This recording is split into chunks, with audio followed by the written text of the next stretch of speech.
এত সুন্দর করে থালি সাজানো প্রসাদ মায়াপুরে কোথায় খেলাম, চলো আজকে এটাই তোমাদের সঙ্গে শেয়ার করব।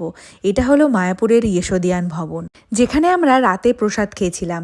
আর রাতে প্রসাদের জন্য এখানে বিকেল থেকেই কুপন কাটা হয়, আর কুপনের মূল্য ছিল 100 টাকা। মায়াপুরে প্রত্যেকটা ভবনই কিন্তু ভীষণ পরিষ্কার পরিচ্ছন্ন, তারই মধ্যে এটাও একটা। আর এই ভবনের ভেতরে এসে যে প্রসাদ খাওয়ার জন্য এত সুন্দর জায়গা করা রয়েছে, সেটা সত্যি ভাবনার বাইরে।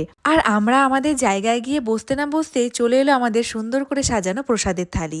আর এই মনোরম পরিবেশে বাজছে হরেকৃষ্ণ নাম গান। এখানেই প্রসাদ খাওয়া।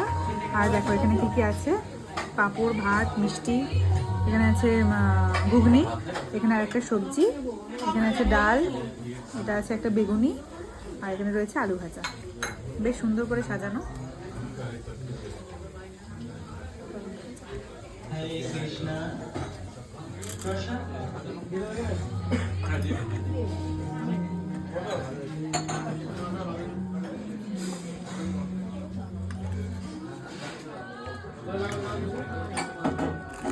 এত সুন্দর একটা জায়গায় সুন্দর করে সাজানো থালি প্রসাদ খেলাম, কিন্তু মায়াপুরে যে অন্যান্য ভবনের নিচে বসে প্রসাদ খাওয়ার স্বাদ, সেটা কিন্তু একদম আলাদা।